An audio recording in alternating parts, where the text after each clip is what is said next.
What is up, everybody? Welcome into the Two Stripes podcast, the college football podcast that is so true to the blogger brand that it's recorded in my parents' basement.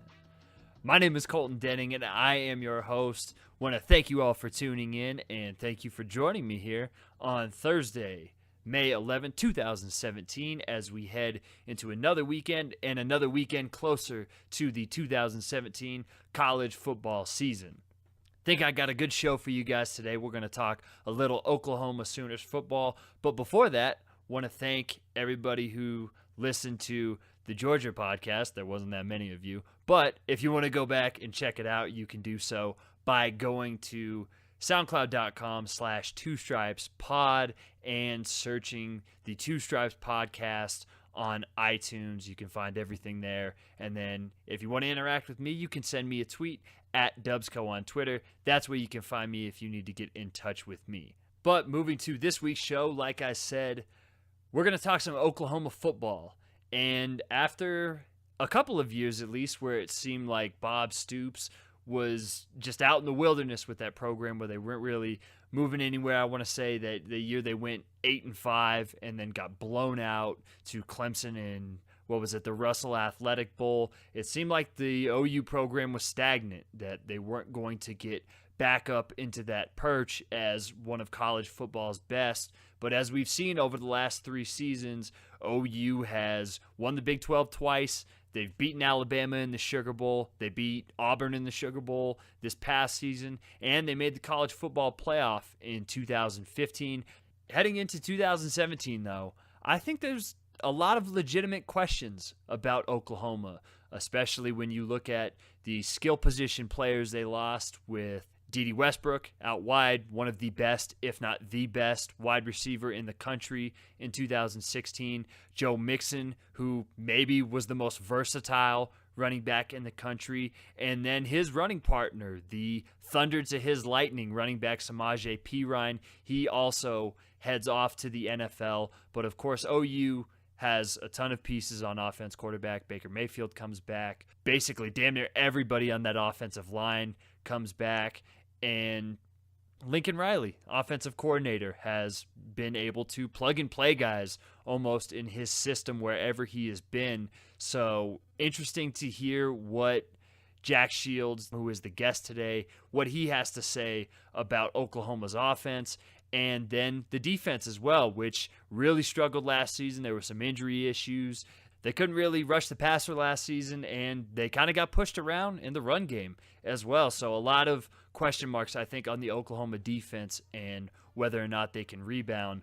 But despite saying all that, I think that they are still the class of the Big 12 until somebody knocks them off. And maybe this is the year that somebody does it. Maybe not. We'll see. But to get all the information on Oklahoma in the 2017 season, I sat down yesterday and talked with the managing editor of crimsonandcreammachine.com, Jack Shields, about Oklahoma football. So let's get right into it.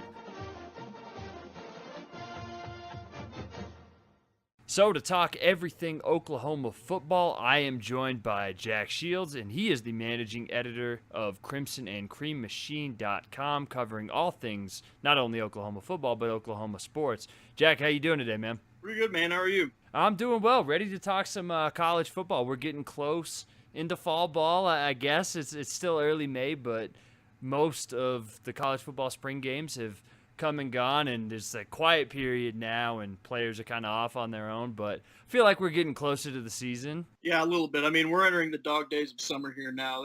We're going to have to be reaching for content a little bit. I'm sure you feel the same way, but yeah, now that the draft's over, now that spring games are over, it's all about recruiting and pretty much prognosticating the next season. That's about it. Well, that's what we're here to do, prognosticate. We'll probably be horribly wrong, but we're going to give it a shot. So before we get into 2017 Oklahoma, I want to look back a little bit at where OU's been the last 2 or 3 years. You look, they're back-to-back 12 champions. They've won the Sugar Bowl a couple times, beating both Alabama and Auburn. They've made the college football playoff 2 years ago, and it seems like they're in a very good spot right now. Heading into 2017, how would you assess the health of the Oklahoma football program? I'd say it's pretty good, and I think the 2017 recruiting class has people feeling really good, especially. I mean, I think people are truly convinced that it's going in the right direction. I mean, there's facility upgrades that have happened. The new football facility just opened up a week or two ago, actually, and it's really recruits seem to be really impressed with it, and I think the recruits from the last cycle seem to be impressed with what was being built. So I think now that OU's back to where they should be on the facilities level and the recruiting level, I think it's reasonable to expect OU to get back into the, top 5 territory as far as recruiting and consistent winning is concerned. I think for the most part, people are in pretty high spirits. I mean, people aren't terribly thrilled with winning the Big 12 over and over again. I mean, it's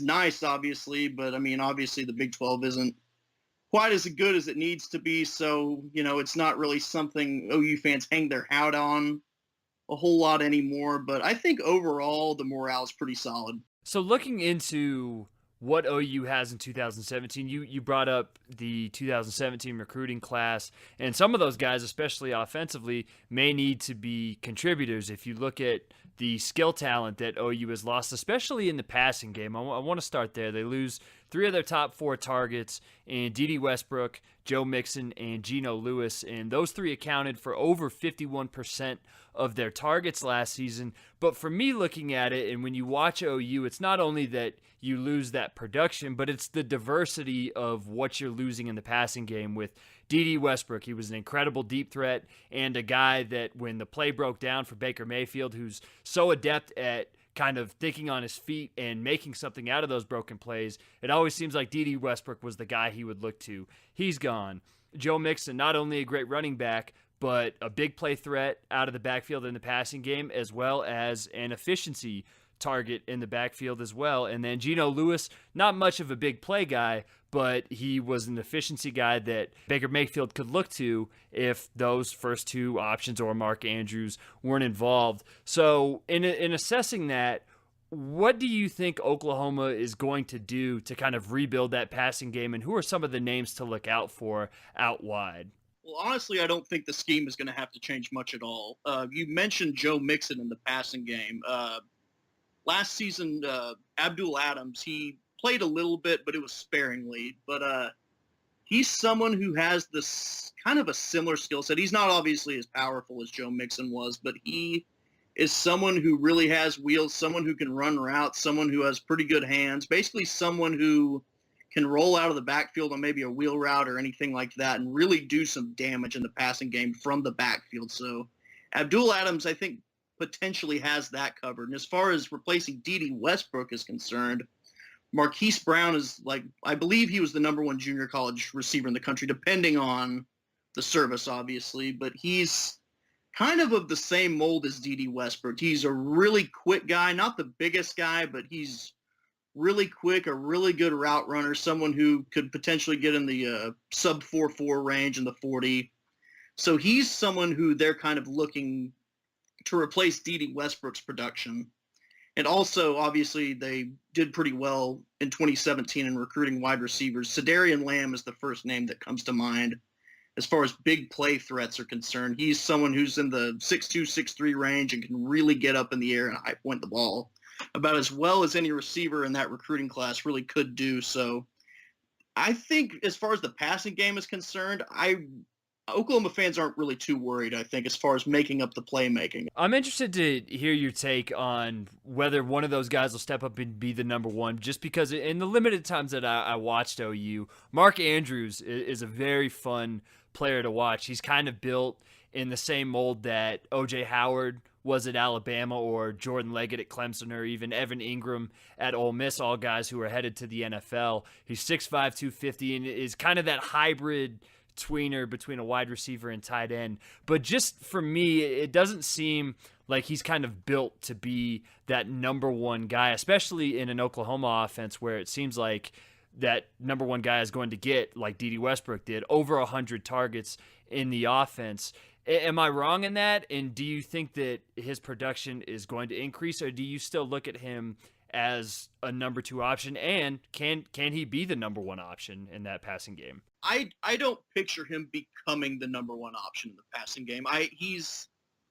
not someone you really rely on to make a big catch. I mean, he's got decent hands, but he's more of a guy who you rely on to get open down the field whenever other guys are covered, honestly. I mean, he's very talented and he can win one-on-one battles, but I think Marquise Brown is going to be the guy who you see getting the most targets this year. I mean, I could see him having 80 receptions this year easily, but Mark Andrews, I mean, if he has 50 catches this year, that's a great season for Mark Andrews. And he's not someone who necessarily has to have a high volume of passes thrown to him. I mean, he could have games where he has 3 catches for 120 yards or something like that. He had a few of those last year and as a freshman. I mean, he's equally valuable as someone who gets 3 or 4 targets a game, maybe more than that. But, you know, I don't picture him being the number one guy. I think you're right in assuming that. So shifting to the run game, we already talked about Joe Mixon. He's gone, but also the excellent running back Samaje Perine headed to the NFL as well.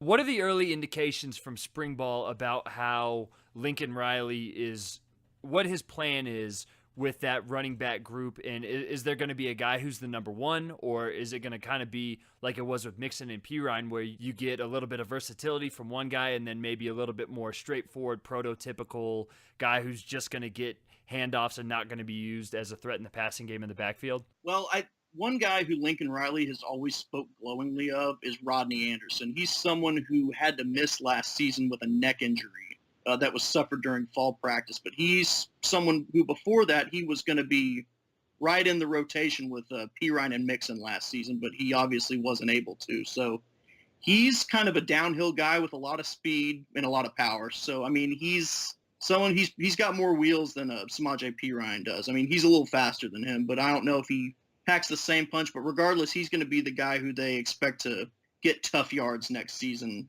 And like I said about Abdul Adams, he could, maybe fill kind of the void that Joe Mixon left. Obviously, I don't think he's going to be as good as Joe Mixon. I think that's reasonable to assume that he won't be. But yeah, Abdul Adams, he'll be a solid contributor next season. Another guy is Marcelius Sutton.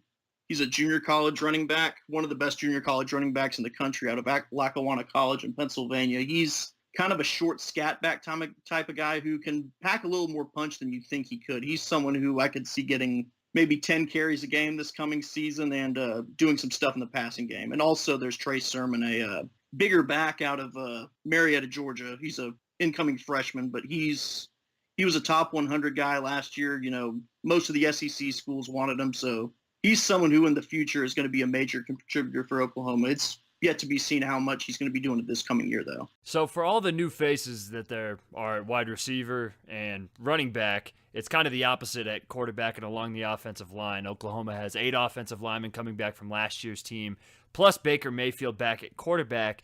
And on the subject of Mayfield, just looking at his numbers, I'm assuming that just due to all of those new faces and kind of getting used to playing with a bunch of different skill position players, his numbers will be down a little bit. I don't expect him to throw for 40 touchdowns again, but he's still going to be one of the best quarterbacks, if not the best quarterback in the country in 2017.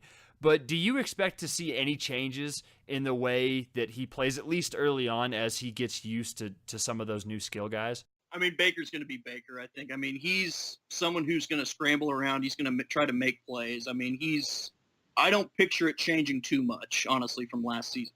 Well, and looking at that O-line, do you think that just because everybody is basically back and you got Orlando Brown, who's built like a brick shithouse, he's probably the best offensive lineman. He'll be a first-round next season. I marked that down. I mean, he's going to go real high. That Oklahoma streak of not having a first-rounder will be ending next season with Orlando Brown. Yeah, and if you're not an Oklahoma fan and you're listening to this, please go out of your way to either watch OU in 2017 just to watch Orlando Brown and Baker Mayfield, but to watch Orlando Brown there play tackle on the outside, or go on YouTube and look at some of those games. And the dude is just an absolute monster. So I definitely agree with you on the thing that he is going to be a first-round pick, and probably a pretty high one at that. So with that said, with those offensive linemen being back, you have that backbone and Baker Mayfield. Even with that new skill talent, Lincoln Riley seems like a guy who just runs a plug-and-play offense. You don't really expect much change in the way that Oklahoma's offensive philosophy takes the field in 2017, do you? I really don't. I mean, there are chances that they're going to I mean, at least I'm hopeful as an Oklahoma fan that they find a way to utilize Kyler Murray next season. If your listeners don't know, he was the number one recruit in the state of Texas a few years ago, and he transferred from Texas A&M to Oklahoma. And he's a phenomenal playmaker. He's a little short, but he's someone who can really, really make you pay with his legs and has a really strong arm. So I'm interested to see how they're going to utilize him this coming year. So that's another little facet of the offense that could come about here in the next season. Well, and it's interesting, too, on the topic of Kyler Murray, with the way that Baker Mayfield plays and kind of that backyard ball in the limited action that he played at Texas A&M and seeing him in spring practice when he first got to A&M, he kind of plays in a similar way. So it seems like, at least if you're Lincoln Riley or Oklahoma fans, there's going to be some continuity whenever he gets that starting job, to where at least hey, we got somebody when the play breaks down, he can go out there and make plays for you. Absolutely. I completely agree with you in that assessment. He's more of a runner than Baker Mayfield is even. He can make you pay with a 50-yard touchdown run potentially. You don't really expect that from Baker Mayfield. So he's a bit more dangerous with his legs than Baker is. Before we shift to the defense, and this is like a softball, toss it up, easy question. How much do Oklahoma fans love Lincoln Riley, and how much has his addition and that hire meant to the resurgence, I think is the right word, of the program that we've seen in the last 3 seasons? Oh, they love him. I mean, Oklahoma doesn't make the college football playoff in 2015 without Lincoln Riley. I mean, and that's something that's really spurred on the recruiting as well as the facilities lately. So, we're obviously not going to have him for very long. I don't expect him to be at Oklahoma past this season. I think someone's going to hire him for a head coaching position sometime, but, we're just kind of enjoying it while it lasts. But after he's gone, I don't expect the offense to change too much. I think Bob has seen how successful this type of offense is, and he's going to bring in someone who runs something at least very similar. Moving from a coordinator that seems like all Oklahoma fans love to one that maybe they don't love as much, Mike Stoops enters his 6th season as defensive coordinator at Oklahoma. And you look at the S&P numbers since he's been there. In 2012, Oklahoma finished 15th, 2013, 33rd, 33rd again in 2014, 22nd in 2015, and then last year they really dipped to 55th in 2016. What was the deal with Oklahoma's defense last year, and what is the feeling amongst the fans and around the program about Mike Stoops' defensive coordinator? In Mike Stoops' defense, part of it was injuries last season. I mean, they were ravaged by injuries, especially along the front. They lost, as you know, Charles Walker. He left the team after not too many games last season. Also, Matt Diamond, one of the starters along the front line. So Oklahoma had kind of a patchwork defense at times last season. And also, they were just so weak at the second cornerback position last season. I mean, if you have one weak cornerback, people are going to take advantage of you, and that was the case last season. Obviously, Ohio State fans are well aware of the limitations Oklahoma had at that position, but it should be better this coming season, honestly, his defense. I expect it to get, maybe back down into the 30s, honestly, but I don't think it could get much worse than it was last season. I think there's a lot more promise this season. I think Oklahoma's defense should be much more respectable this season, and if not, then people are going to want heads to roll, honestly, because people were livid last season, especially after that Texas Tech game. Even though we won, giving up 854 yards. I mean, people call for jobs after that happens. One of the areas in watching Oklahoma I thought they really struggled was along the defensive line. There were times that they got pushed around in the run game, and then they really didn't generate much of a pass rush outside linebacker Ogbonia Okoronkwo. And other than that, there was really kind of nothing. What has the coaching staff done to address that issue? Has there been any philosophical changes in reading up on OU this offseason? I've seen that they may go to more 4-man fronts instead of the 3-4 they've been using with Stoops. Kind of have they changed about that defense, or is it just the same philosophy, just hope for better health and hope for a better pass rush? Well, they're definitely changing it up. As you mentioned, they are trying to transition to a 4-3. They're not going to go strictly 4-3 this coming year. They're going to try to be multiple this coming year, but that should help with the pass rush quite a bit because a lot of times on third downs, Oklahoma was just rushing 3 guys, which if you do that and you're not getting any kind of pressure, I don't care how good the corners are. If the quarterback has 10 seconds back there, he's going to make you pay. So, I mean, I think a 4-man front should help that. And hopefully the production's a little better along the defensive line this coming season. But that's the primary change that you're going to see this coming season. And they're not going to do it immediately. They're not going to go strictly 4-3 this season just because personnel-wise it doesn't really work out. They're very thin along the defensive front this year, but that's something they're obviously stressing in the 2018 recruiting class. So hopefully in the long term, they're eventually going to move to the 4-3 full time. And I think that's one thing they're also stressing in recruiting as well, because they kind of made their way back into the race for Marvin Wilson last season when they revealed that they were moving to a 4-3. So I think that's going to help a little bit in the future. What do you think the best case for this defense is? I know you said that you expect them to be back in the top 30s, but what do you think that they can do to kind of put them over the top? Because the offense was the best offense per S&P in the country last season, and especially in that Ohio State game like you referenced, or in the Houston game, if they could have made a few more plays, definitely I think the Houston game turns out a little bit different. But what do you think the best case scenario for this defense is in 2017? Well, I don't think it's reasonable to expect Oklahoma to just shut people down, to be honest with you. I mean, especially in the Big 12, it's just not going to happen. You're not going to hold everyone below 300 yards in a game. It's just not going to happen, especially against, the TCUs and Texas Techs of the world. It's just not going to happen. But Parnell Motley is a guy who really excelled in the spring at the cornerback position. So people are hoping that he's going to be the guy who's able to shore up the secondary, kind of fill that void that was really hurting Oklahoma last season. He had a huge spring game for Oklahoma and just a huge spring in general. So everyone's kind of hoping that Parnell Motley's the answer there. And if he turns out to be a really good player, which I'm thinking he can be, I think it's reasonable to expect Oklahoma to potentially run the table in the Big 12. OU has had a few decommitments in the last couple of weeks from their 2018 recruiting class. Are there people that are starting to worry about recruiting at all, or is this just one of those things where it's still so far out that, and there's time, and obviously still have the whole season ahead of us? Is there any sort of concern, especially now with Tom Herman in Texas, at least resurging on the recruiting front? Well, these recent defections, though, Cameron Rising is the most notable one.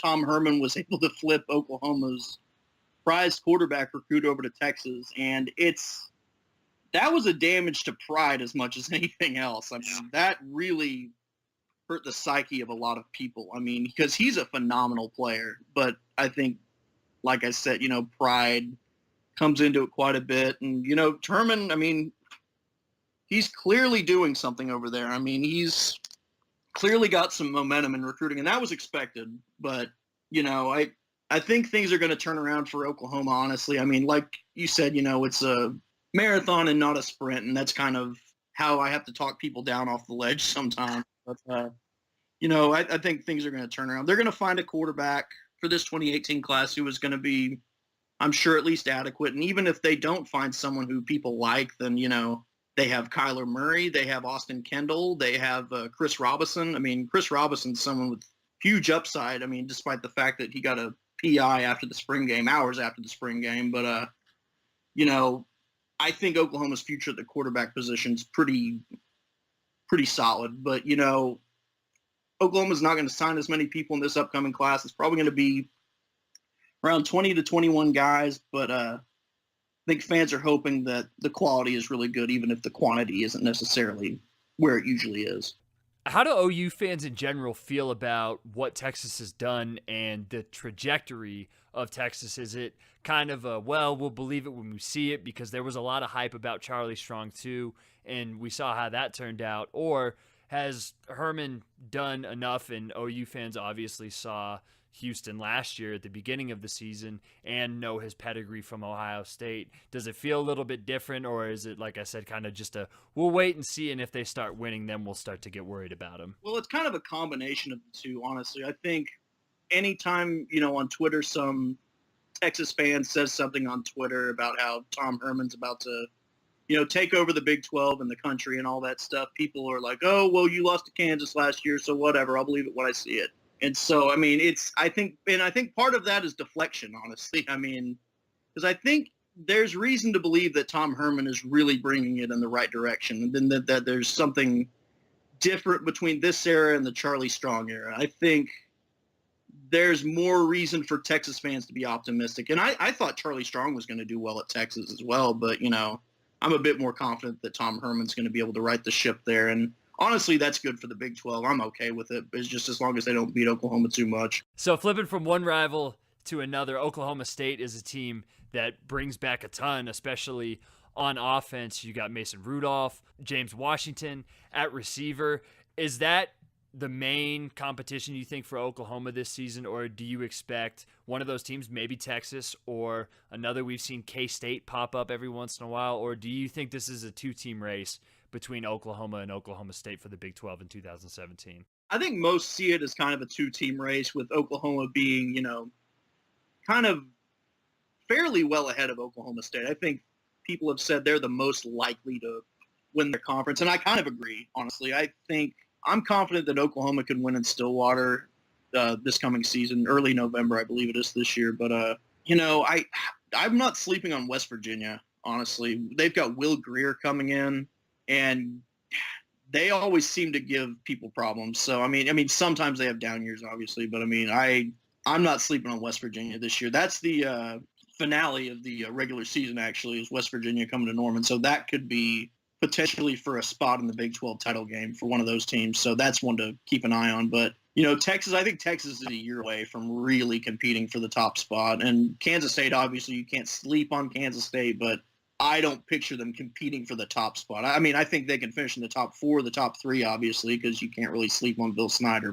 And Jesse Ertz is pretty good. So I think Oklahoma is pretty far out in front. But Oklahoma State, I think they could challenge. I think Oklahoma State can definitely win 10 games this season, but I don't picture them truly challenging Oklahoma this season. So with what we know about all of that, and with the players coming back and the players departing from OU, and the schedule with those games, like you said, at Kansas State, at Oklahoma, the Cotton Bowl and the Red River Shootout's always crazy. You never know what's going to happen. And then the road game, the second week of the season at Ohio State.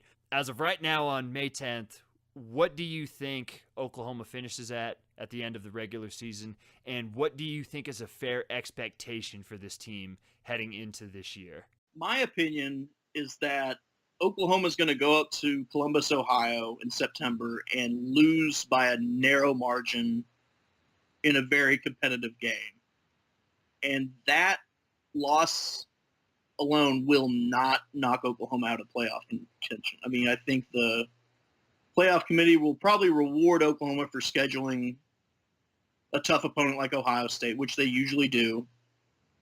And I honestly picture Oklahoma running the table in the Big 12. There's going to be some hiccups, I think, because there usually are, but I kind of picture Oklahoma running the table in the Big 12 again and kind of sneaking into that 4th spot in the playoff. And I think they're probably going to lose in the first game of the playoff to Alabama. That's my pick. Yeah, I could totally see that, and I completely agree with you on the Ohio State thing. I think if you're the playoff committee and what we've seen, if you schedule another Power 5 team, whether it's a home game or a road game, that if they turn out to be really good, or even if they're not good, in the case of Ohio State playing Virginia Tech in 2014, but if you do that instead of schedule a group of 5 team, that you're going to get the benefit of the doubt. And I'm a little bit biased, but I do think Ohio State will be in that 1 or 2 seed in the playoff come the end of the season. And if OU does run the table in the Big 12, then I do think that it's very likely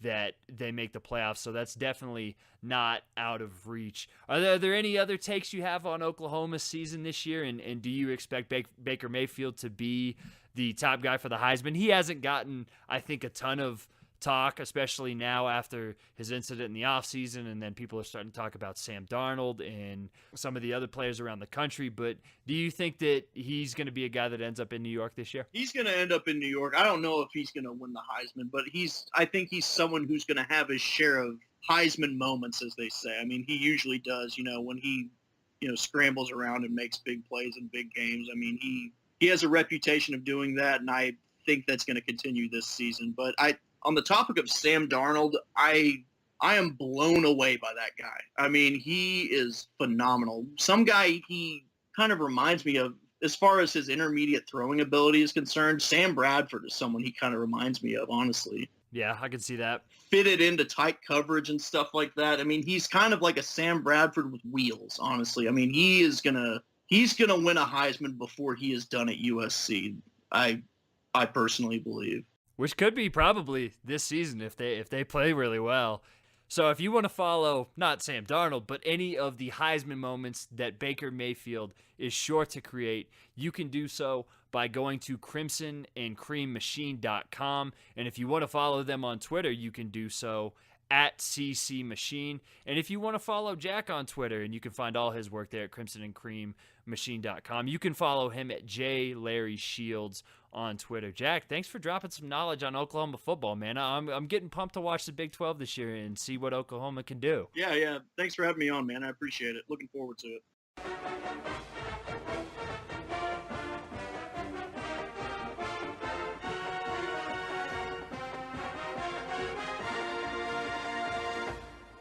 Shout out to Jack Shields, managing editor of crimsonandcreammachine.com, for joining the show. Keep up with everything going on in OU football at crimsonandcreammachine.com.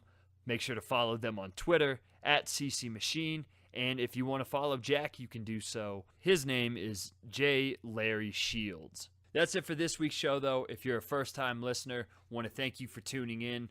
And if you've listened to the show before, if you're subscribed as well, thank you. I say it every week, but it does mean a lot to me. I appreciate some of the feedback that I've gotten. And if you want to leave feedback, which I highly encourage, please, if you like the show, if you don't like the show, go to iTunes, search Two Stripes Podcast, and leave a star rating, leave a review, anything I can do to make this show better. Your feedback helps tremendously. And then if you want to listen to the show in a different avenue, you can do so by going to soundcloud.com/Two Stripes Podcast. You can find me everywhere. Find me on Twitter @DubsCo, all that good stuff. But make sure, if you like the podcast, please leave some feedback for me so I can make this better for you each week. That is the goal. That's going to wrap up this week's show. Until next week, my name is Colton Denning, and this has been the Two Stripes Podcast.